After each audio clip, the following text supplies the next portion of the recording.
Bismillahirrahmanirrahim. Assalamu alaikum. Now we going to start our video about the political history of Pakistan. So don't wait, let's go. The story begins soon after the creation of Pakistan in 1947. The country's founding father Muhammad Ali Jinnah was faced with a rather awkward fact.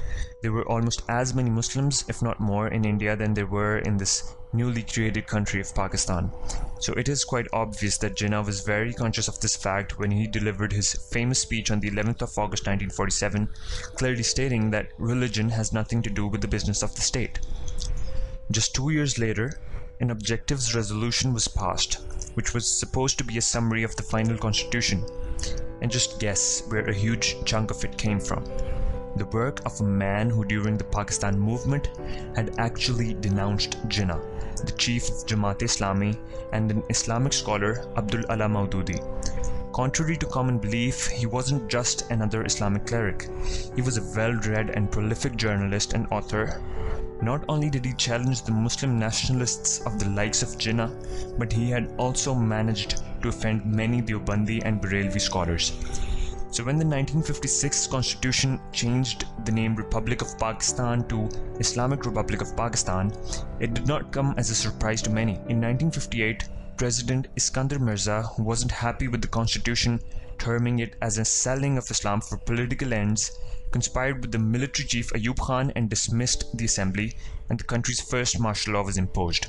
Just 20 days later, Mirza himself was dismissed by Ayub and forced to leave the country. In 1962, Ayub brought a new constitution that highlighted the regime's understanding of Pakistani nationhood to being a Muslim state where the modern and reformist spirit of Islam would guide the country's politics and society. The parties of the left, like the Awami National Party, opposed him on the basis of his policies with a capitalist outlook, and religious parties like Jamaat-e-Islami opposed him for his more liberal policies.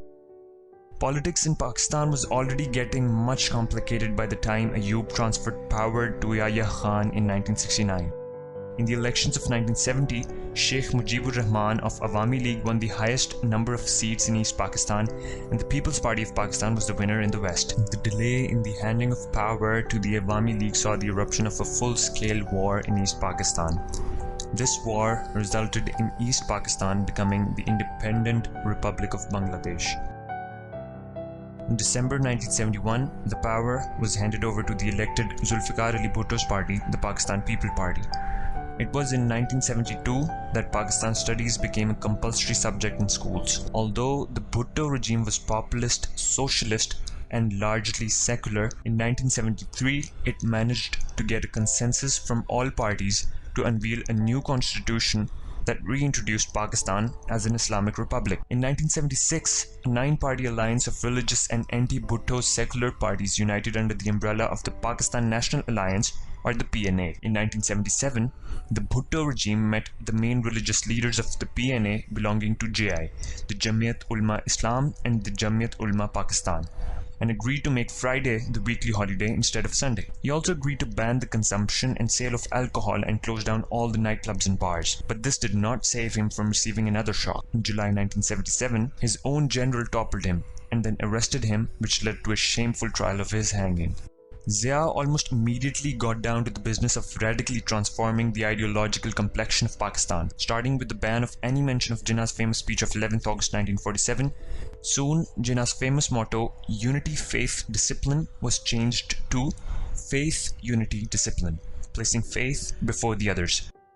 Religion was the perfect kind of excuse for a dictator to flex his muscles at that time, especially in a country where the upper and middle classes who had traveled to oil-rich Arab countries had confused the power of the petrodollar with the power of the strands of faith.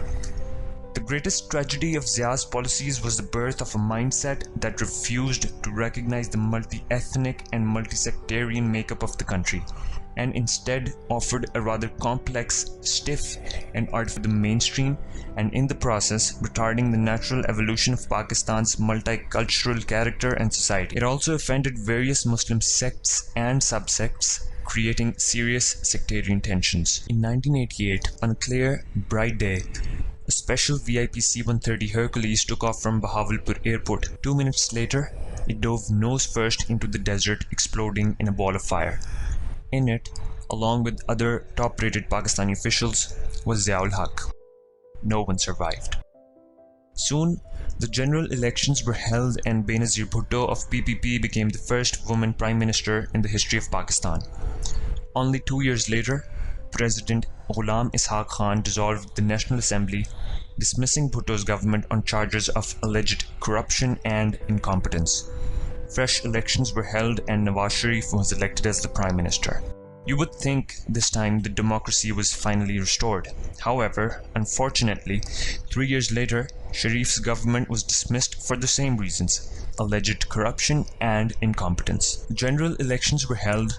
Benazir Bhutto was elected prime minister for her second term.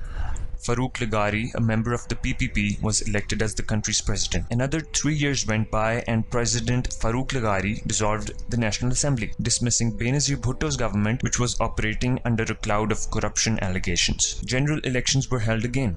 This was the fourth time such polls had taken place since 1988.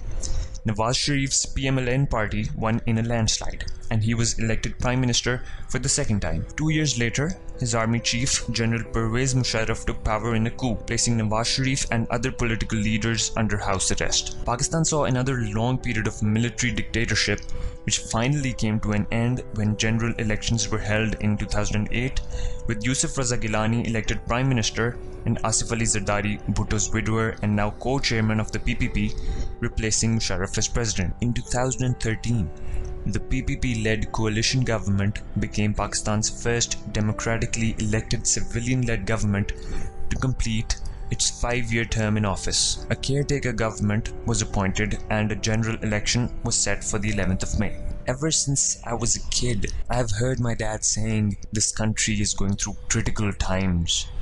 He heard the same thing from his dad, and his dad heard the same words from his. I just have one wish on my mind. I wish I'll be able to tell my kids something else, that this country is on its way towards stability and development. I wish I can tell them that they should be proud of being the citizens of a developed nation and be genuine, proud Pakistanis. So subscribe our channel and press the bell icon, then you get all new videos.